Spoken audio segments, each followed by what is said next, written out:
salam sejahtera bagi kita semua. Bapak, Ibu, serta adik-adik yang saya hormati, selamat datang di acara seminar kepemudaan dengan tema Generasi Pemuda Melek Pemilu. Marilah kita bersama-sama membuka acara ini dengan basmalah. Selanjutnya, kami mohon Bapak dan Ibu untuk berdiri sejenak. Bersama-sama kita akan menyanyikan lagu Indonesia Raya.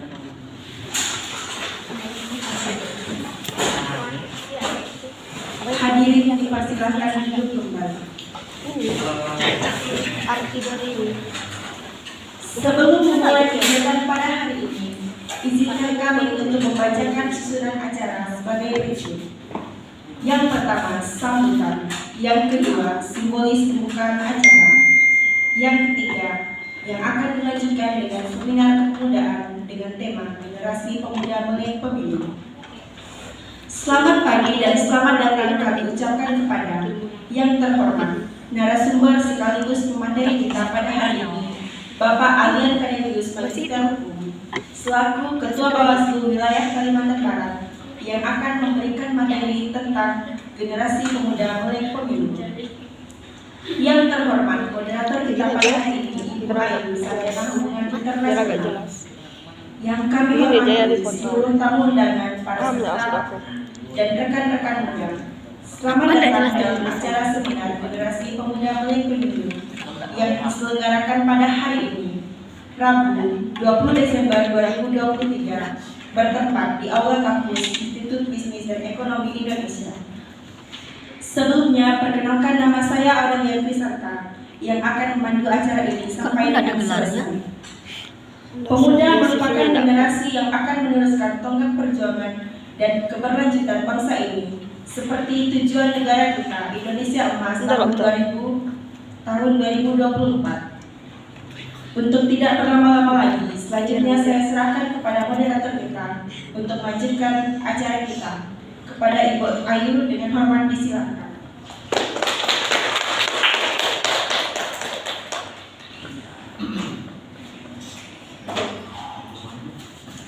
Assalamualaikum warahmatullahi wabarakatuh.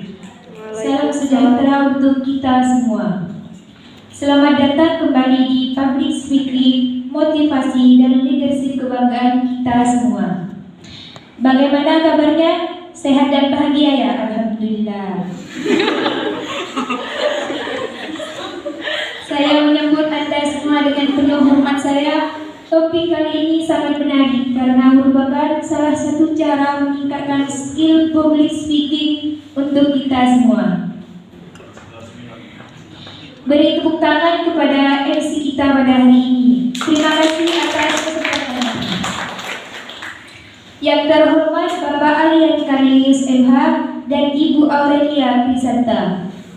Bapak Ibu para hadirin sekalian, saya senang sekali saya Ayu, Sarjana Hubungan Internasional, moderator pada hari ini menyambut Anda semua. Mari kita bersyukur di tengah segala aktivitas kita masih diberikan kesehatan, rezeki, dan kesempatan baik untuk terus meningkatkan diri dan berproduktivitas. Sebelum saya mulai, marilah kita beri tepuk tangan yang meriah kepada semua orang yang sudah hadir pada hari ini. Seperti yang kita ketahui bahwa sebentar lagi negara kita akan mengadakan suatu pesta demokrasi, yaitu konteks pemilihan umum. Harapannya seminar ini dapat bertujuan untuk generasi muda dapat mengetahui dalam pemilu nanti. Baiklah, pembicara kita sudah hadir bersama kita semua. Untuk sesi pertama, beliau akan menyampaikan materi selama 30 menit. Dilanjutkan dengan sesi tanya jawab dengan 15 menit.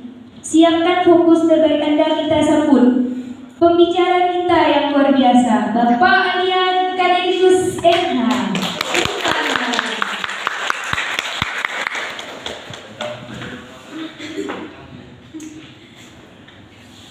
Baiklah, saya akan membacakan CV beliau. Bapak Alian Kanelius MH, Ketua Bawaslu Wilayah Kalimantan Barat, merupakan Ketua Bawaslu Wilayah Kalimantan Barat periode 2022 sampai 2025. Beliau pernah berjabat sebagai Sarjana Hukum S1 Universitas Indonesia tahun 2013 sampai 2017 dan Magister Hukum S2 Universitas Indonesia 2017 sampai 2019. Beliau mempunyai pengalaman yang cukup banyak ya. Yang pertama, beliau mempunyai pengalaman pada bidang Humas Himpunan Mahasiswa Hukum Universitas Indonesia. Kedua, Ketua Hukum Himpunan Mahasiswa Hukum Universitas Indonesia. Yang ketiga, Sekretaris Jenderal PMKRI Cabang Jakarta Pusat. Yang keempat, Ketua Presiden PMKRI Cabang Jakarta Pusat. Yang kelima, Sekretaris Jenderal Pengurus Pusat PMKRI. Yang keenam, anggota Bawaslu Wilayah Kalimantan Barat. Yang ketujuh, Ketua Bawaslu Wilayah Kalimantan Barat. Baiklah, itu CV dari beliau.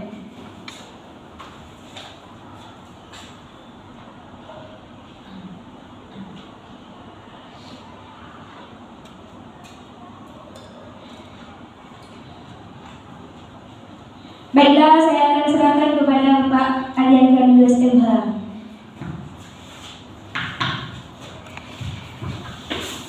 Baik, terima kasih kepada moderator dan MC yang telah membuka acara kita pada hari ini. Mungkin saya mengucapkan selamat pagi semuanya untuk teman-teman yang ada di sini. Mungkin saya panggil teman-teman aja ya, karena umur juga agak berbeda. Mungkin saya tadi cukup mendengar open speech dari MC dan moderator kita cukup bagus. Karena apa? Yang pertama, tadi MC bilang pemuda adalah tonggak yang akan meneruskan perjuangan dari bangsa kita seperti tujuan negara kita, yaitu Indonesia Emas tahun 2045. Terus tadi moderator juga bilang kalau sebentar lagi teman-teman tahu kalau negara kita bakal mengadakan konteks pemilihan umum, pesta demokrasi yang diadakan 5 tahun sekali. Nah, tujuan dari konteks pemilu ini pastinya untuk meneruskan perjuangan-perjuangan dari nenek moyang kita. Mungkin saya izin dulu ya, soalnya takut suara saya kalau terdengar jelas. Ya, oke teman-teman semuanya.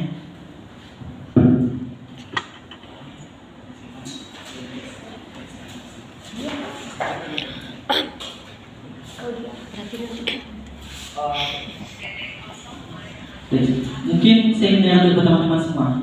Teman-teman tahu arti pemuda nggak? Coba yang tahu boleh jelaskan apa sih pemuda itu?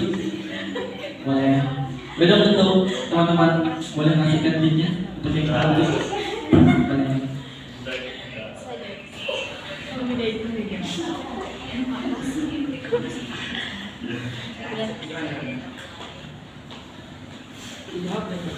Saya aja, Aurel. Saya aja.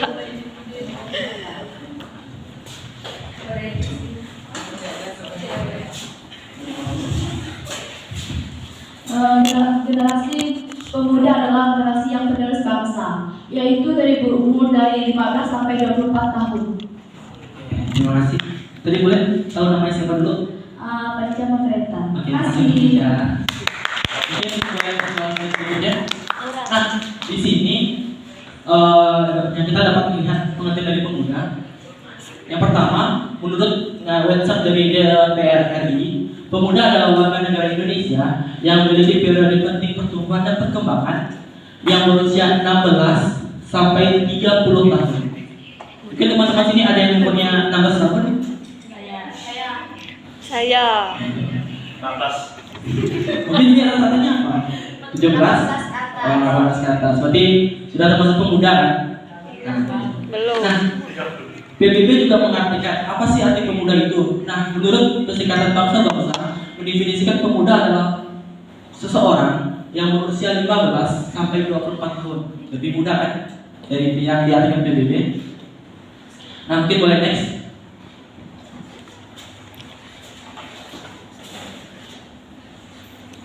Nah, Karena tema kita adalah generasi pemuda melek pemilu. Nah, mungkin teman-teman juga harus tahu pemilu itu apa. Pemilu merupakan sarana pelaksanaan kedaulatan rakyat yang diselenggarakan secara umum, bebas, rahasia, jujur, dan adil. Nah, kenapa sih pemilu itu harus umum, harus berlangsung secara langsung? Nanti mungkin kita bakal ada penjelasannya lagi lebih lanjut. Mungkin boleh teman-teman semuanya. Nah, di sini negara kita sudah mengadakan 12 kali pemilihan umum. Dan untuk tahun depan itu bukan hanya ke-13 kali negara kita melaksanakan pemilihan umum. Nah, dari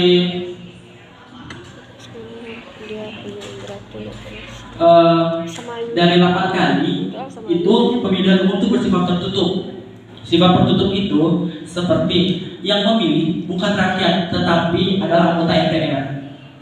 Mereka yang dianggap oleh Orde Baru menganggap kalau MPR ini sudah mewakili rakyat. Jadi yang memilih kekuasaan legislatif, eksekutif itu adalah anggota MPR. Nah, tetapi setelah era reformasi, pemilu ini diubah oleh Presiden B.J. Habibie dalam Kongres Pemilu 2004 itu bersifat terbuka dan melibatkan rakyat. Nah, disinilah Ibu Presiden kita yang kelima, Ibu Megawati, terpilih menjadi presiden. Mungkin boleh next. Nah, mungkin ini adalah gambaran dari pemilu yang bersifat tertutup. Teman-teman boleh lihat. Nah, di sini ada beberapa anggota MPR yang menyalukan suaranya memilih presiden berikutnya. Mungkin boleh next lagi. Nah, mungkin tadi kenapa sih pada saat sekarang kami dari Bawaslu sangat gencar sekali mensosialisasikan pentingnya politik dan pemilu bagi anak muda. Karena pada pemilu tahun depan, 2024, total pemilih di Indonesia itu sebanyak 204.807.222 jiwa.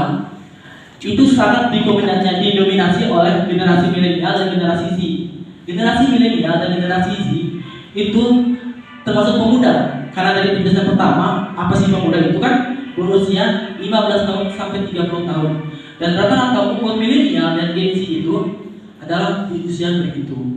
Makanya kami dari Bawaslu memiliki tujuan untuk mengenalkan gimana sih politik itu, pemilu itu, karena penting bagi pemuda. Seperti yang tadi dibilang sama MC kita, pemuda adalah tonggak keberlanjutan dan perjuangan bangsa. Nah, Presiden kita itu Bapak Insinyur Haji Joko Widodo pernah bilang Indonesia emas tahun 40-nya 2045.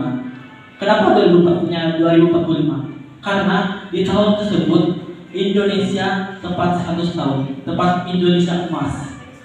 Nah, kenapa anak muda sangat diprioritaskan? Karena anak muda ini akan melanjutkan para kelanjutan dari yang mendahului mereka. Karena nasib bangsa Indonesia ini tergantung di tangan pemuda. Mungkin boleh next lagi. Nah, mungkin biar teman-teman semua tahu, di sini kami dari Bawaslu akan menjelaskan biar teman-teman melihat juga tentang pemilu ini, prosedur dalam tahap pemilu nanti 2024. Yang pertama, itu adalah pemilu ini dimulai dari tanggal 14 Juni 2022. Nah, mungkin teman-teman tahu sekarang ini tanggal berapa? 20. Tanggal 20 ya? Tanggal 20. Nah, dan teman-teman lihat tanggal 20 Desember 2023 itu sudah termasuk masa apa? Masa agenda apa? Mungkin teman-teman boleh baca? Nggak kelihatan. Oke, mungkin saya jelaskan. Nah, pada saat sekarang itu adalah masa kampanye. Masa-masa kampanye pemilu dari legislatif, yudikatif, semua sekarang ada masa-masa kampanyenya sampai tanggal 10 Februari. Mungkin boleh next, nanti teman-teman boleh baca sendiri, nanti saya bakal kirimkan PPT-nya. Nah, disinilah peran pemuda dari pemilu. Pertama, menjual ide dan gagasan kepada pemangku kepentingan. Penting kita ketahui, Mungkin teman-teman pernah dengar kalau generasi milenial ini sifat apatis, menolak dengan pemilu. Mungkin karena apa sih para pemuda ini malas untuk ikut dalam politik atau pemilu? Mungkin teman-teman boleh menyampaikan. Karena dari kami dengar dari survei, kalau generasi milenial ini cukup menjauhi dari sifat politik dan pemilu. Mungkin boleh ada yang bisa menjelaskan? Oke, tidak ada.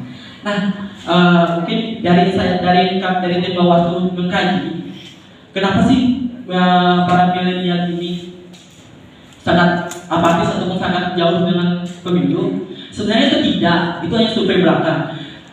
Pemalahan pemuda dari kami riset, pemuda itu sangat kritis sekali dalam kebijakan politik. Seperti kita ketahui, ada kebijakan yang tidak benar, ataupun seperti yang kita ketahui kemarin itu RUU Cipta Kerja. Lihat siapa yang demo, para mahasiswa, para pemuda. Nah, dari situ bisa dilihat kalau kalau yang sangat kritis dalam keputusan politik itu adalah pemuda. Sebenarnya asumsi dari yang generasi milenial itu sangat apatis dalam pemilu itu tidak benar sebenarnya. Malah mereka sangat kritis dalam kebijakan politik. Tetapi cara mereka beda dengan cara-cara orang-orang tua zaman dahulu. Yang pertama, cara mereka itu lebih menggunakan teknologi. Karena apa? Generasi Z dan generasi milenial itu sangat tidak lepas dari teknologi, kan teman-teman semuanya. Nah, itu cara mereka. Cara mereka dalam mengkritisi bahwa kebijakan itu melalui teknologi. Seperti kita ketahui semua, hasil survei netizen yang sangat barbar sekali itu adalah Indonesia, kan teman-teman semua. Ada hal tidak suka langsung tangan ketik atau gimana kan. Nah, itu bisa dibilang wah, penduduk kita sebenarnya kritis sekali dalam kebijakan politik. Nah, disinilah bolehlah kita kami dari Bawaslu menganggap kalau boleh nih anak muda menjual ide gagasan. Karena apa? Mereka yang bakal merasakan ide-ide mereka menuangkan ide-ide mereka pada kepentingan dan diterima oleh pemangku kepentingan dan maka dilaksanakan kemudian harinya. Yang bakal menerima adalah mereka sendiri. Nah, yang kedua itu bekerjasama dalam penyelenggaraan pemilu. Seperti yang kita ketahui, jalan pemilu ini 5 tahun sekali teman-teman semuanya. 5 tahun berikutnya teman-teman akan dipimpin oleh teman-teman yang teman-teman pilih. Gimana cara kita bekerja sama? Pertama, hindari berita bohong. Kritisi apa-apa saja yang tujuan dari yang memiliki kepentingan. Sama-sama menjaga pemilu damai. Nah, itu yang boleh kita lakukan dengan bekerja sama dan penyelenggaraan pemilu. Terus selanjutnya adalah ikut mengawasi dan menjadi bagian partai ataupun peserta pemilu untuk memilih pemilu yang berkualitas. Nah, mungkin teman-teman pernah dengar kalau mau berubah sistem itu dari dalam. Karena kalau dari luar itu tidak bisa berubah sistem. Nah, disinilah kita sebagai mungkin teman-teman semua sebagai mahasiswa ini jangan takut untuk masuk di bagian partai ataupun masuk dalam dunia pemerintahan. Karena apa? Jika teman-teman punya ide, gagasan yang bagus untuk membangun bangsa, teman-teman boleh salurkan. Jangan takut, kalah dan menang itu hal belakangan. Yang penting kita punya tujuan, punya kemauan untuk mengubah bangsa ini. Mungkin boleh selanjutnya.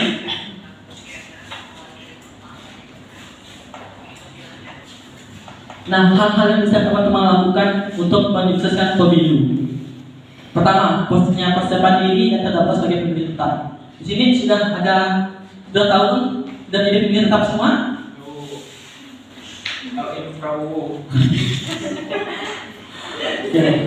Kalau belum, teman-teman nanti pada saat libur semester atau gimana, teman-teman boleh lihat di rumahnya apakah teman-teman sudah terdaftar atau belum sebagai pemilih tetap. Nah, kalau sudah bagus. Tapi kalau belum, teman-teman boleh ke kantor KPU ataupun ke TPS terdekat untuk mendaftarkan diri. Itu sangat terbuka sekali teman-teman semuanya. Kedua, mengenal calon pemimpin. Seperti kita ketahui, teknologi ini sangat bagus sekali untuk mengetahui seseorang itu dari latar belakang, riwayat dari riwayatnya pemimpin tersebut itu bisa kita akses semua di media sosial. Nah, disinilah cara kita untuk mengenal apakah pemimpin ini baik untuk kita, apakah orangnya bagaimana. Itu sangat perlu kita kritis sih teman-teman semuanya. Terus yang ketiga, mengidentifikasikan visi dan misi calon pemimpin. Nah, sama seperti cara mengenal calon pemimpin, mengidentifikasikan visi dan misi itu sangat penting juga. Pertama kita harus mengetahui apa tujuannya, gimana realnya mengimplementasikan tujuannya.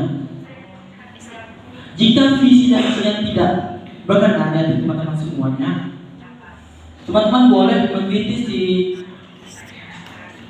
teman-teman boleh menyampaikan pendapat teman-teman, menjual gagasan yang sering jadilah untuk sama-sama bahwa misalnya nih calon pemimpin A ini teman-teman anggap bahwa visi dan misi itu kurangi gitu. Teman-teman boleh mengkritis dari personnya, dari calon-calon lainnya gitu.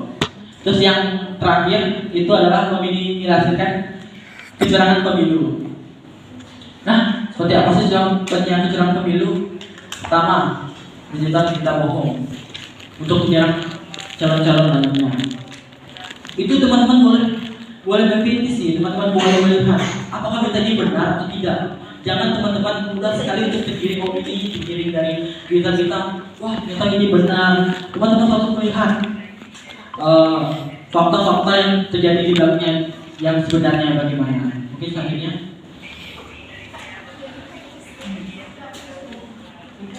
Nah, mungkin ini yang terakhir. Soekarno pernah bilang 1000 orang tua bisa bermimpi, tapi 1 orang pemuda bisa mengubah dunia. Nah, mungkin cukup sekian dari yang saya sampaikan. Mungkin kita boleh lebih lanjutnya lagi ke diskusi kita sama-sama di teman-teman semuanya. Mungkin dari saya sekian. Terima kasih. Saya kembalikan kepada moderator.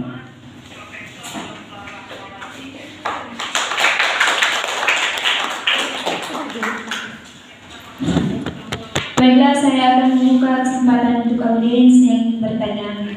Silahkan angkat tangan yang sebut namanya.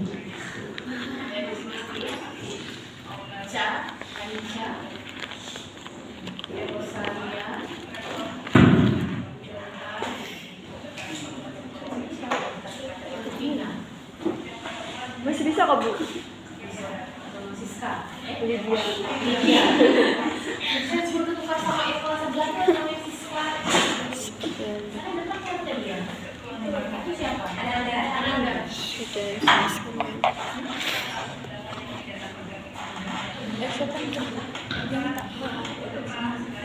Memang sudah jelaskan kan mengenai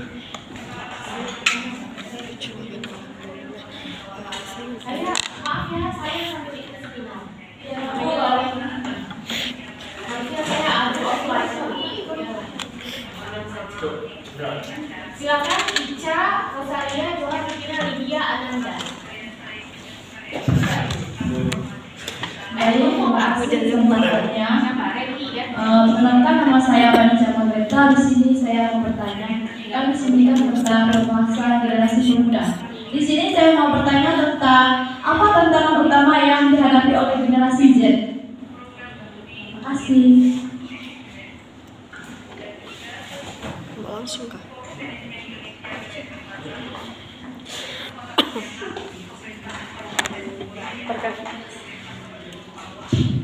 Baik, terima kasih. Perkenalkan, nama saya Lydia Febrianti. Di sini kan Bapak sudah menjelaskan mengenai kecurangan ya dalam pemilu. Nah, yang saya ingin tahu tindakan seperti apa yang bisa dilakukan untuk mengatasi dalam kecurangan tersebut. Terima kasih.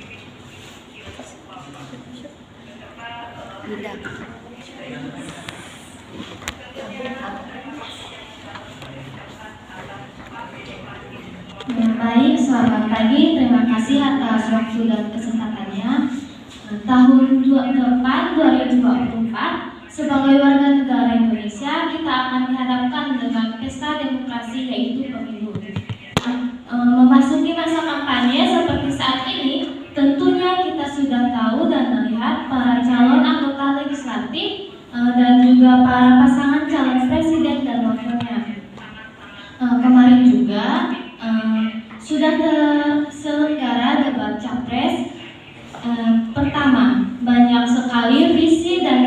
dari masing-masing dari mereka yang mereka sampaikan, yang tentunya untuk bangsa dan negara. Pertanyaan saya, bagaimana persepsi generasi pemuda untuk memahami, lalu kemudian memberikan suara mereka, dan mengapa generasi pemuda harus memahami platform serta program kandidat sebelum memberikan hak suara dalam pemilu. Sekian, terima kasih. Kalian udah bisa memilih belum? Bisa, udah jelas ya, udah ya. Udah. Semuanya? Dan sangat bagus sekali pertanyaan dari teman-teman semuanya. Yes. Mungkin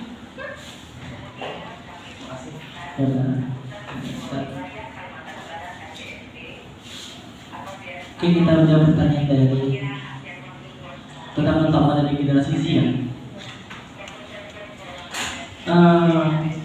Mungkin saya izin jawab duduk ya, mungkin ada capek kalau gini. Nah, generasi Z, generasi yang dia di umur mungkin dari umur 9 lahir dari 1998 sampai 2013 ya, generasi Z ya. Mungkin baru separuhnya yang bisa ikut dalam konteks pemilu. Nah, tantangan apa sih yang sebagai tantangan utama tentang generasi Z dalam masa ini ya, masa pemilu ya. Pertama, seperti yang dibilang, banyak peranggapan dari para senior, para generasi tua, generasi tua, kalau menganggap generasi ini adalah generasi yang apatis tentang pemilu. Tahu yang apatis kan? Bukan. Apatis itu adalah diri sendiri. Sebenarnya, saya mengutip pertanyaannya, mengutip dari pahlawan nasionalisnya, itu tanpa akal.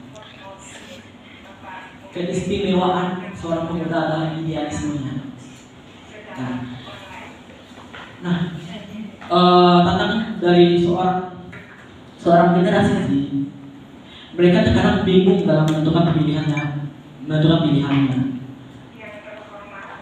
Tapi terkadang juga mereka sangat kritis dalam menentukan pilihan. Nah, generasi ini bisa dibilang generasi yang bilang mereka bingung. Terkadang mereka juga kadang mikir kayak, aduh, kayaknya golput aja lah gitu. Nah, di sini sebagai tantangan mereka meyakinkan diri mereka sendiri, menjadikan idealisme mereka sebagai tujuan mereka. Seperti dalam menentukan pilihan mereka harus tahu dulu, mereka harus tahu apa tujuan dari paslon, apakah sama dengan tujuan dari mereka. Tetapi juga harus memikirkan ini baik untuk semua orang atau baik untuk diri sendiri. Nah, itu mengenai pertanyaan dari generasi Z. Jadi itulah memilih jalannya. Oke, apakah cukup Mas? Oke, baik. Ya, langsung kita baca. Terus pertanyaan kedua, tindakan apa yang bisa mengatasi kecurangan yang dalam pemilu ya? Mungkin ya, teman-teman boleh slide-nya.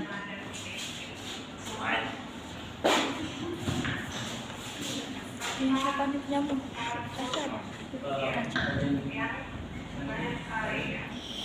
Aduh, kayaknya bocor ya. Oke. Nah, di sini Kayaknya tenggelam. memiliki peran pemuda dalam pemilu. Bagian ketiga, ikut mengawasi dan menjadi bagian baik sebagai peserta ataupun sebagai bagian dari partai. Nah, ikut mengawasi. Dari KPU membuka tenaga dalam mengawasi pemilu, yaitu kalau salah saya KPS kalau salah. Nah, di situ KPU merekrut para masyarakat untuk ikut ambil bagian dalam menjaga keadaan penyelenggaraan pemilu. Nah, dengan mengundang masyarakat, nah diharapkan bahwa bisa memitigasikan kecurangan pemilu. Nah, dan juga teman-teman karena kan penduduk Indonesia sekarang didominasikan oleh generasi Z dan milenial ya, yang tidak lepas dari teknologi. Teman-teman boleh teman-teman lihat kalau ada berita-berita hoax tentang baik calon paslonnya, calon presiden ataupun dari calon legislatif yang bahwa fakta itu tidak benar, teman-teman boleh report untuk berita itu dihapuskan. Nah, itu satu cara untuk mengatasi kecurangan dalam pemilu. Oke, kawan-kawan dan saudara-saudarinya. Terima kasih. Baik, yang ketiga dari saudara Linda ya, itu bagaimana persepsi generasi muda untuk memahami lalu kemudian memberikan suara mereka, dan mengapa generasi pemuda harus memahami platform serta program kandidat sebelum memberikan hak suara dalam pemilu. Sebenarnya ya, kalau untuk memahami kenapa sih perlu memahami tujuan program kerja dari para paslon presiden. Jadi kita tentang konteks presiden lagi ya. Itu sebenarnya sangat perlu karena apa? Mereka adalah bangun kepentingan yang bakal semua yang dikerjakan itu akan terantau oleh masyarakat sendiri. Nah, itu kenapa kita perlu memahami tujuan, visi dan misi dan program kerja dari para paslon. Terus bagaimana sih persepsi ya, pandangan muda kan tentang untuk memahami ya. Sebenarnya dalam hal memahami, generasi muda nih generasi pintar sebenarnya. Seperti yang dahulu generasi sebelum kita untuk jenjang pendidikannya mereka cukup tinggi, mereka cukup kritis dalam sekarang dalam menentukan untuk memahami tujuannya. Makanya kami pun juga dari tim Bawaslu juga sering melakukan sosialisasi untuk para pemuda agar mereka juga melek dalam dunia politik. Nah, dengan mereka melek, mereka melihat, mereka tahu, nah disitu kita juga bisa memahami tentang politik itu bagaimana, apa sih baik dan benar untuk kedepannya. Dengan begitu, mereka bisa memahami bahwa paslon A, paslon B, paslon C itu tujuan mereka baik atau tidak untuk bangsa ini, gitu. Mungkin tanggapan? Oke, terima kasih. Mungkin boleh dilanjutkan ke pertanyaannya tadi. Sama ya.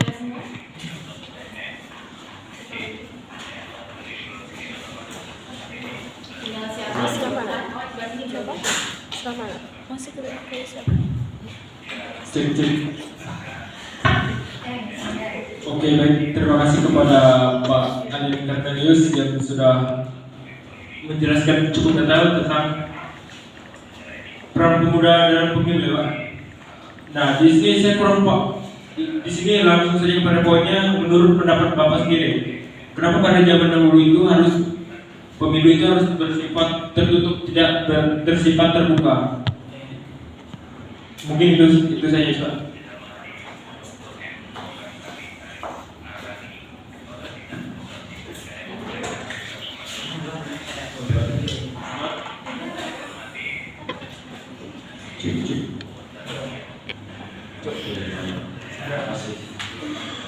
Nama saya Jadi saya dari KPU.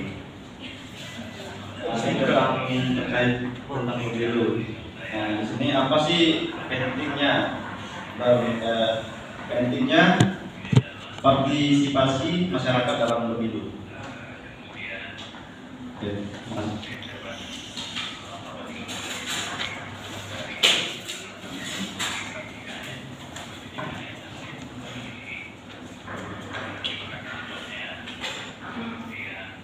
Apa sih yang harus dilakukan jika tidak puas dengan hasil pemilu dan bagaimana cara terlibat dalam pemilu selain sebagai pemilu?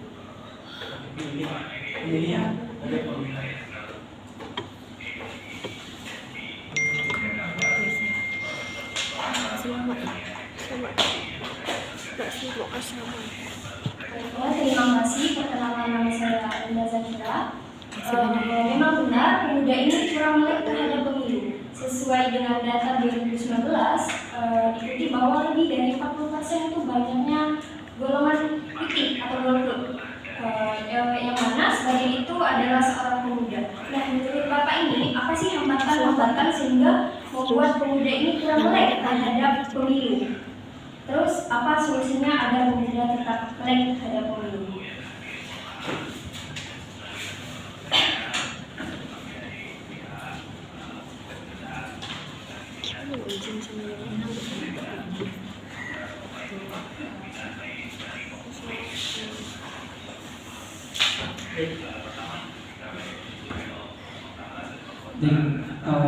Sampai dikasih pertanyaannya yang pertama dari saudara Johan, kenapa pemilihan pemilu itu bersifat tertutup ya pada saat dahulu? Oke. Sebenarnya teman-teman tahu tidak kejadian 98? Tidak. Nah, jadi 98 adalah runtuhnya rezim Orde Baru yang sudah menjabat selama 32 tahun. Kenapa sih dulu bersifat tertutup, tidak terbuka kepada rakyat? Karena para pemimpin zaman dahulu menganggap kalau MPR itu sudah mewakili rakyat. Nah, di sini juga praktik KKN, korupsi, kolusi, nepotisme. Nah, disitulah praktik KKN itu terjadi dan menyebabkan bahwa mereka takut kalau melibatkan rakyat, kekuasaan mereka bakal runtuh. Seperti jadi kejadian 98, kuasa dari presiden kedua kita, Presiden Soeharto, itu runtuh ya teman-teman semuanya. Nah, itu karena apa? Keterlibatan masyarakat, khususnya para aktivis, para mahasiswa yang menginginkan perubahan untuk Indonesia. Oke, dari saudara Johan, jelas? Terus yang kedua dari saudara Yudi, apa pentingnya partisipasi masyarakat dalam pemilu ya?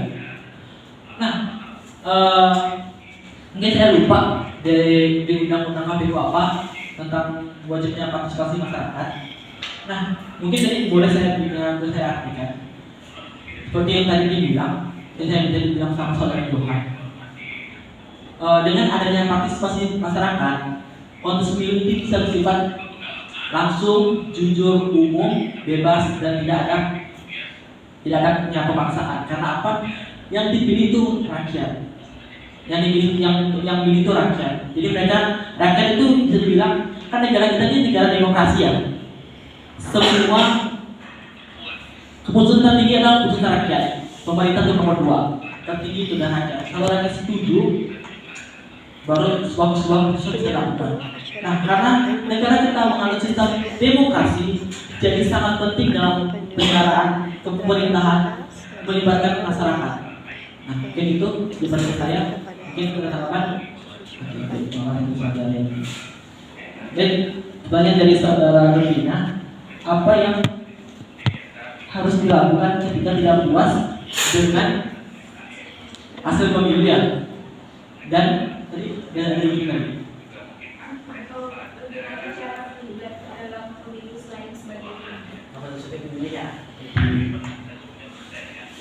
nah sebenarnya kalau teman-teman pernah mungkin pemilu kita kemarin di 2019, kalau teman-teman tahu ada pasangan dari calon presidennya tidak terpilih, maksudnya tidak puas dengan hasil pemilu. Nah, hasil pemilu tidak puas, teman-teman boleh ajukan ketidakpuasan teman-teman semua ke Mahkamah Konstitusi (MK). Nah, di situ semua putusan bakal dipertimbangkan oleh para hakim MK untuk dipertimbangkan apakah hasil ini bisa ditindaklanjuti, bisa dilihat. Kalau memang putusan disetujui, teman-teman bisa diadakan pemilihan ulang. Nah, tadi kan bagaimana cara kita untuk berpartisipasi dalam pemilu selain sebagai pemilih ya? Teman-teman boleh sebagai calonnya juga boleh. Karena kan batas persyaratan untuk jadi anggota kader parpol itu adalah tamat SMA, Indonesia SMA. Jadi teman-teman yang sekarang nih lagi menempuh pendidikan, kita sudah boleh untuk nyalek, boleh, asal kalau menang sih bagus gitu. Nah, boleh jadi masuk dan juga bisa membantu KPU dalam penyelenggaraan pemilihan umum di TPS. Nah, sebagai partisipasi di TPS ini, teman-teman tidak kerja gratis kok, bukan sebagai relawan. Teman-teman dibayar oleh pemerintah pusat. Untuk sekarang biaya sebagai KPS itu adalah 1.200.000. Nah, sangat menggiurkan sekali kan? Nah, jadi itu cara untuk kita terlibat dalam pemilu sebagai pemilih. Bagaimana segala dulu, Tina? Oke, saudara Anda boleh diulang ya. Jadi soalnya tim saya lupa tadi. Dari data KPU itu kan memang ada sebanyak 40% itu golput dan kebanyakan itu soal pemuda. Nah, salah satu penyebabnya itu kan pemuda tidak melek terhadap pemilu. Nah, menurut Anda apa sih penyebab dari pemuda ini tidak melek pada pemilu? Terus apa solusinya? Oke, sebelum itu saya menanyakan dulu ini konteks pemilu pada tahun berapa ya? 2019 ya, terakhir. Jadi sudah kami sampaikan oleh saudara Anda, 2019 presentasi golput itu ada 40%. Mungkin dalam presentasinya itu generasi pemuda ini mungkin masih belum sebanyak sekarang, masih belum sampai setengah, mungkin ada 1/4 saja. 1/4 aja mungkin. Nah, kenapa sih para pemuda itu malas untuk bergerak pemilu? Pertama, mereka itu dari saya baca, pemuda itu bisa dibilang cukup tidak ingin terlibat dalam dunia politik karena dunia politik itu sangat kotor.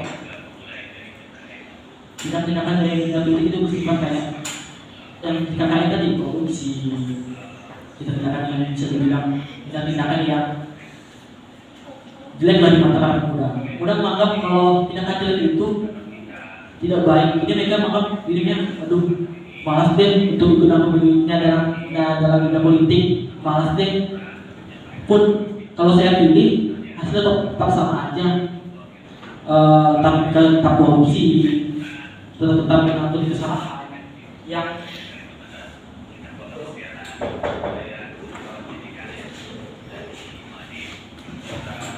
yang merugikan masyarakat, merugikan negara. Para pemuda menganggap seperti itu. Tapi solusi dari Bawaslu, kami mengadakan kegiatan sosialisasi, mengadakan seperti seminar, ikut podcast yang mengidap-idapkan para content creator itu untuk mensosialisasikan bahwa pemilu itu tidak begitu, politik itu tidak begitu. Itu hanya perorangan saja yang buruk di mata mereka. Nah, makanya kami mengejarkan bahwa pemuda ini jangan takut untuk ikut dalam konteks pemilu. Jangan takut untuk memilih masa depan mereka. Karena apa? Dengan mereka memilih orang yang mereka tuju, orang yang mereka pilih, itu sangat menentukan nasib mereka untuk kedepannya. Nah, mungkin tanggapan dari saudara Anda. Oke, mungkin terima kasih pada para penanya. Mungkin sekian dari saya. Mungkin kalau ada yang masih belum puas, karena kita terbatas waktu juga, nanti boleh kita ngopi-ngopi ya. Kita bahas tentang politik. Karena politik ini isu yang di semua tempat bisa semua, di coffee shop, di sini, di kegiatan formal itu bisa semua. Mungkin sekian dari saya, kembali kepada moderator.